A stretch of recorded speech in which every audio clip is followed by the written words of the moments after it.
Europe 1. Le grand direct des médias, Thomas Joubert. Et le fait média du jour, c'est l'annonce d'un 4e juré pour cette 3e saison de Nouvelle Star qui recommencera sur D8 à la rentrée. Alors son nom risque de ne pas forcément vous dire grand-chose. Fred Hafner, bonjour. Bonjour Thomas. Vous êtes notre expert média, vous allez mettre fin à ce suspense insoutenable. Qui est-il ce nouveau juré ? Écoutez Thomas, je vais faire durer un petit peu plus le suspense. On va commencer par les 3 premiers membres de ce jury. André Manoukian sera toujours là, indéboulonnable. Il fait partie des meubles à tel point qu'on a du mal à imaginer le télécrochet sans ses jeux de mots érotico-philosophiques et ses yeux pleins d'amour pour certaines candidates. Autre pilier de l'émission, Sinclair sera lui aussi présent. Le 3e membre du jury est la seule femme de la bande. C'est la chanteuse Élodie Frégé qui avait confirmé sa participation dès le mois de juin. Et le 4e, je vois que vous bouillez d'impatience, le 4e juré est Yarol Poupeau. Voilà. Yarol Poupeau, un illustre inconnu, donc il y a un illustre inconnu pour le grand public, mais ce n'est pourtant pas un petit nouveau dans le métier. Le frère du comédien Melville Poupeau est musicien. Il était guitariste dans le groupe FFF dans les années 90. FFF qui ne voulait pas dire Fédération Française de Football, mais Fédération Française de Funk, souvenez-vous. À mon quartier, c'est bien plus que ça, c'est l'été. À l'été, plus facile de se laisser caresser.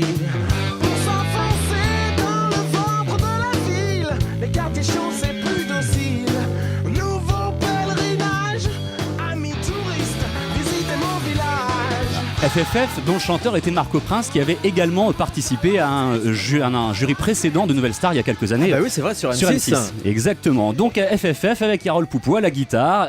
Il n'est pas seulement guitariste, ce n'est pas son seul métier. Le nouveau jury de Nouvelle Star est aussi directeur musical, attention, de Johnny Hallyday depuis 2 ans. Alors là, on imagine que c'est cette casquette sans doute qui a intéressé la prod de l'émission. Alors la production de Nouvelle Star, justement, semble avoir du mal à recruter des jurys, parce qu'honnêtement, quand on annonce Yarol Poupeau, on a un petit peu de mal à y croire. Des jurys qui sont pas très connus du grand public. Oui, ce n'est pas la seule émission dans ce cas, Thomas. Il semblerait que ce soit un problème bien français, alors que les talent shows réussissent à attirer de grandes stars comme Shakira, Kylie Minogue, Jennifer Lopez et même Pharrell Williams à l'étranger. Ouais, aux États-Unis notamment. Aux États-Unis, en Angleterre, un petit peu partout finalement. Les versions françaises doivent souvent se contenter d'artistes moins connus qui vendent moins, voire beaucoup moins de disques et se contentent aussi souvent de professionnels reconnus dans leur milieu, mais comme c'est le cas avec Yarol Poupeau, totalement inconnu des téléspectateurs. Mika, par exemple, qui participait à la dernière saison de The Voice sur TF1, qui est une grande star, a récemment laissé entendre qu'il devait se concentrer sur son nouvel album et sur sa tournée à venir. Il pourrait donc peut-être abandonner son fauteuil rouge cette année. Mais revenons-en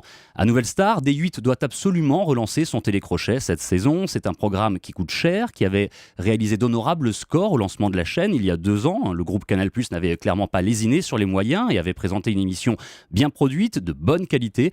Mais les audiences de la 2e saison ont été largement décevantes. Le public a décroché et soyons francs, qui se souvient encore des candidats ou ne serait-ce que du vainqueur? Céline, Thomas, est-ce que vous vous souvenez du vainqueur de l'an passé? Aucune idée. Il s'appelait... En même temps, moi j'en suis resté à Julien Doré. Donc, Ah oui, donc c'était un petit peu plus ancien. Mais on se souvient par exemple de Sophie Tite il y a 2 ans.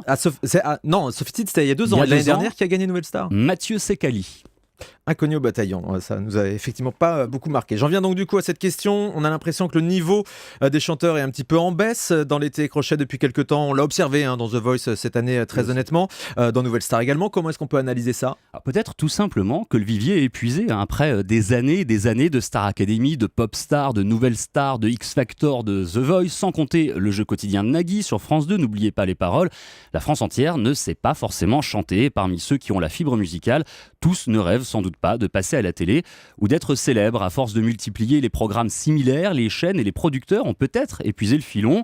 Alors nous le saurons bientôt avec cette 3e saison de Nouvelle Star sur D8, 3e sur D8 mais 11e en réalité en France.